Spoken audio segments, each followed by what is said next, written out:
আইপিএলের অষ্টম খেলায় চেন্নাইতে হেজেলউড ও ভুবনেশ্বর দুজনে মিলে হারিয়ে দিল সিএসকে দলকে।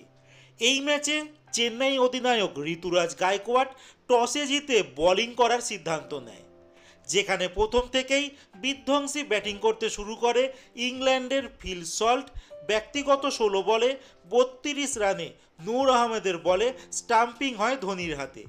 এরপর সেই বিধ্বংসী ব্যাটিংয়ের দায়িত্ব তুলে নেয় দেবদূত পাদিক্কাল। তিনি ব্যক্তিগত 14 বলে 27 রানে আউট হয়। এরপর রজত পাতিদার ব্যক্তিগত 32 বলে 71 রানের একটা ইনিংস খেলে, আর বিরাট কোহলি 30 বলে 31 রানের ইনিংস খেলেন। উল্টো দিকে চেন্নাইয়ের সফলতম বোলার নূর আহমেদ, যিনি 4 ওভারে 36 রান দিয়ে 3টি উইকেট নেয়। 20 ওভারে টোটাল রান দাঁড়ায় 7 উইকেট হারিয়ে 196 রান।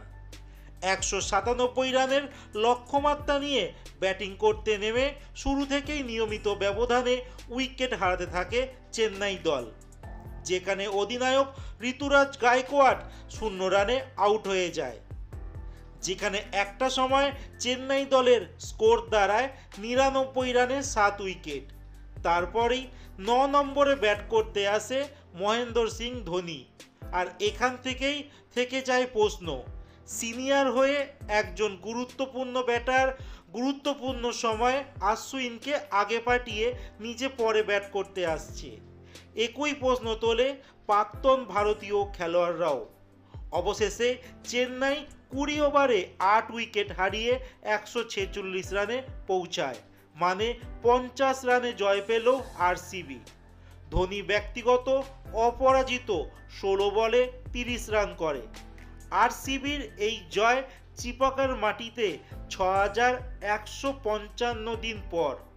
শেষ চেন্নাইকে চিপাকের হারিয়েছিল 2008 সালে।